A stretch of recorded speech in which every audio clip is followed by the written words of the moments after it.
Hello नमस्ते. आजचा video नुकते घडून गेलेले गोष्टीबद्दल आहे.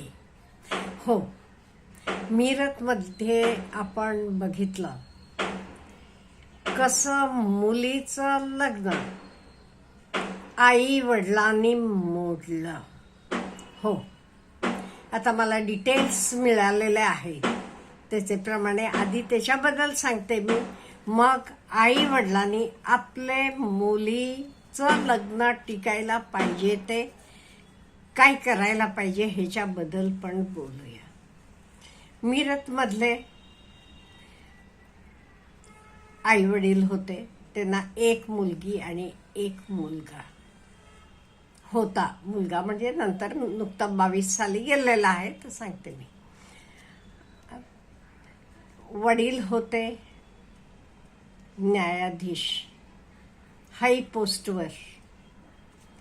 त्यामुळे सर्व काही मी म्हणेन तसं चालायला पाहिजे असे त्यांचे विचार. मुलीचं लग्न केले. मुलगा चांगला आर्मीत ऑफिसर होता. लग्न झालं. लग्नात सुद्धा सारखं ह्यांचं सगळं रीतीभाती सुद्धा आम्ही म्हणेल तसं. नंतर नवरा बायको लग्न झाल्यावर मुलाला नोकरी होती, तिथे राहायला गेले. तिथे पण ह्यांचं सारखं लुडबुड. साधं घरात एक वॉशिंग मशीन घ्यायचं म्हटलं तरी आम्ही सांगतो हे वॉशिंग मशीन चांगलं आहे, हे घ्यायचं, अमुक घ्यायचं. मुलाला पण बोलत नव्हता, पण त्रास होत होता सारखा. अहो, आईवडिलांनी सारखं सांगितलेलं मुलांना आवडत नाही. मग सासू सासऱ्यांचे ताटाखाली कसं राहतील ते, असं चालू होतं. आणि नंतर काय झालं, नातू झाला. नातवाचा 10वे-11वे महिन्यात आपल्याकडे पण जावळ करतात. आता आपले मुलाचं जावळ करणं हे खरं कोणाकडे असते हो? मुलाचे आई वडील म्हणजे वडील ठरवतात का नाही? इथे तसं नाहीये. मुलीचे आई वडिलांनी ठरवलं, मुलाचे आई वडिलांना सुद्धा बोलावलं नाही. ते पद्धतशीरपणे आधी मुलाला त्याचे लोकांपासून वेगळा केला आणि नंतर जावयाला आपल्या ताटाखालचं मांजर जगते तसं जगावं असा प्रयत्न केला. हे सगळ्या गोष्टीत काय झालं, मुलगी पण हुशार आहे. मी काही घेतलं नाही म्हणतीये. तिनं ऍक्च्युअली जमीन घेतलेली आहे. सासऱ्याने तिचे नावावर जमीन करून दिलेली आहे. 60 लाख रुपये घेतलेले आहेत. कार घेतलेली आहे. मग सोनं नाणं तर वेगळंच. त्यामुळे असं सगळं करून प्रत्येक गोष्टीत मुलगी म्हणजे आम्ही म्हणेल तसं. आणि ह्याच्यामध्ये काय झालं, 22 साली त्यांचा मुलगा प्रणव हा ॲक्सिडेंटनं वारला. तो पण प्रॅक्टिस करत होता, वकील होता. सुप्रीम कोर्टात प्रॅक्टिस करत होता. लग्न वगैरे काही झालेलं नाहीये. मग नंतर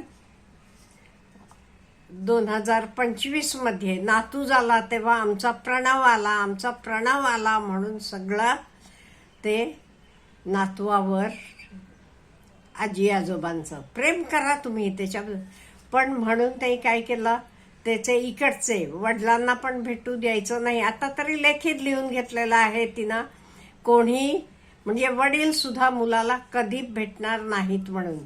आजी आजोबांना भेटू देत नव्हती, म्हणजे वडिलांचे आई वडिलांना. असं सगळं केल्यावर अहो, आपण लग्न करतो कशासाठी, दोन्ही घरं जुळायला पाहिजेत म्हणून. पण इथे काय झालं, लग्न झाल्यावर हे सगळंच वेगळं होत गेलं. त्यामुळे आई वडिलांनी, मुलीचे आई वडिलांनी, ह्या मुलाच्या आई वडिलांनी पण फार काही इंटरेस्ट घ्यावा म्हणत नाही मी, त्यांचा त्यांचा संसार त्यांचा त्यांना करायला सोडून द्यावा. मुलीचे आई वडिलांनी एवढं इंटरफिअरन्स करू नये. अहो, कुठला फ्रीज घ्यायचं, कुठलं वॉशिंग मशीन घ्यायचं, तुम्ही कशाला ठरवायला पाहिजे? त्यांचं ते घेणारे आहेत, त्यांचे त्यांचे पैसे आहेत, मग कशाला तुम्ही हे नको असं करा तसं नको, कुठे जायचं असलं तरी इथे जावा तिथे जायचं नाही, असं एवढं आपण त्यांचे लक्ष देऊ नये. हे अति लक्ष दिल्यामुळे मुलालाही त्रास होत होता, पण तो बोलू शकत नव्हता. आणि आई वडिलांना तरी तिनं म्हणा, तिचे आई वडील आता जावळ केलं, आजी आजोबांना न बोलवता आता जावळ आपले ते कोण करते? मुलाकडचेच करतात की वडील आणि वडिलांचे. हे उलट ह्यांनी आणि मुलाचे आई वडिलांना म्हणजे तिकडचे आजी आजोबांना हे कळू सुद्धा दिलं नाही जावळ केलेलं. असं सगळं झालं. मग म्युच्युअलना ते वेगळे झाले आणि वेगळे होताना भरपूर तिनं घेतला, 60 लाख रुपये घेतला, जमीन आपल्या नावावर करून घेतलेली आहे आणि सोनं दागिने घेतलेले आहेत, कार घेतलेली आहे. आणि ह्याचे वर म्हणजे पुढे कधी आयुष्यात मुलाचे वडील किंवा तिकडचे आजी आजोबा मुलाला भेटणार नाही, हे सुद्धा तिनं त्यांच्याकडनं देऊन घेतलेलं आहे. मग बघा हे किती योग्य आहे. हल्ली सगळीकडे असं करतात असं नाही म्हणत मी, सपोर्टिव्ह पण असतात. इवन हल्ली 1 किंवा 2 मुली असतात, अशा वेळी सुद्धा कितीतरी आई वडील सपोर्टिव्ह असतात. पण काही आई वडील खूप असं त्यांचे संसारात लुडूबुडू करतात मुलीचे आणि शेवटी हे डायव्होर्सना एंड होते. हे आपण बरेच ठिकाणी बघितलेलं आहे. म्हणून मी आपला काय विचार आहे, आपण काय बघितलंय आजूबाजूला, किंवा आपल्याला मुली असल्या तर आपण कसं वागावं, किती लिमिटमध्ये असावं. नो डाऊट तिला त्रास होत असला की आपण तिचे पाठीशी राहावं, तिला सपोर्टिव्ह असावं. पण त्यांच्या गोष्टी त्यांचं ते करू देत ना, आपण कशाला ते जास्त लक्ष घालायचं, जास्त लुडबुड आपण करू नये. ते कुठे जावं किंवा नातवंडांना कुठले शाळेत घालावं काय, आपण कशाला नाही असं करू नये. एवढेच काय, मध्यंतरी तरी मला सांगितलं एका बाई, त्यांचा मुलगा आणि सून हनीमूनला गेले होते. ते तुम्ही कुठे राहावा, कुठलं हॉटेल चांगलं आहे, कुठे जेवायला जावा, हे सुद्धा मुलीची आई सांगायची. म्हणजे किती कंट्रोल बघा. एवढंच काय, तू घरातला ही कामं करू नकोस, ती करू नकोस, सासू नाही का, सासू करू देत, अमुक करू देत. तुमचे घरात उद्या सून आल्यावर असं वागलेली चालते का? हा जरा आपण विचार करावा असं मला वाटते. शेवटी संसार हा पुढच्या पिढीचा, आपले मुलाचा, सुनेचा किंवा आपले मुलीचा, जावयाचा चांगला व्हायला पाहिजे. त्यांना आपण कॉन्फिडेंट बनवायला पाहिजे. आपण जरासं लांब राहावं दोन्हीकडचे. मी असं म्हणत नाही मुलाच्या आईवडिलांनी मात्र सारखं हे करावं किंवा हे करू नये. दोन्ही सपोर्ट असावा दोघांचाही. आम्ही आहोत तुमचे पाठीशी, पण प्रत्येक गोष्टीत आम्ही म्हणू तसं तुम्ही करा नाही. बिलकुल लक्ष घालायचं नाही. त्यांच्या बरोबर असलं तरी आपण जरासं पाण्यात राहून कमळ कसं राहते तसं राहायला पाहिजे. तर सगळं सुखाचं आनंदाचं होते. आपला संसार आपण आपल्याला हवं तसं केलंय का नाही.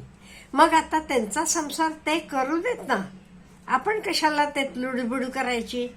नाही, आपण नाही करा. विचारलं तर सांगा, तुम्ही नाही म्हणत नाही. आपल्याला ते काही विचारलं की आपण सांगायला पाहिजे, काय हवी ती मदत करायला पाहिजे. पण त्यांचा संसार मोडणे इतपत आईवडिलांनी जाऊ नये. हे आताचा परवाचा प्रणिताचं एक केस नाही, आपल्या आजूबाजूला पण आपण बघितलेल्या बऱ्याच केसेस आहेत अशा. म्हणून मला वाटलं आपल्याशी जरा बोलावं का, म्हणजे माझं मत आहे आपण सोसायटीत थोडीफार बदल करावी.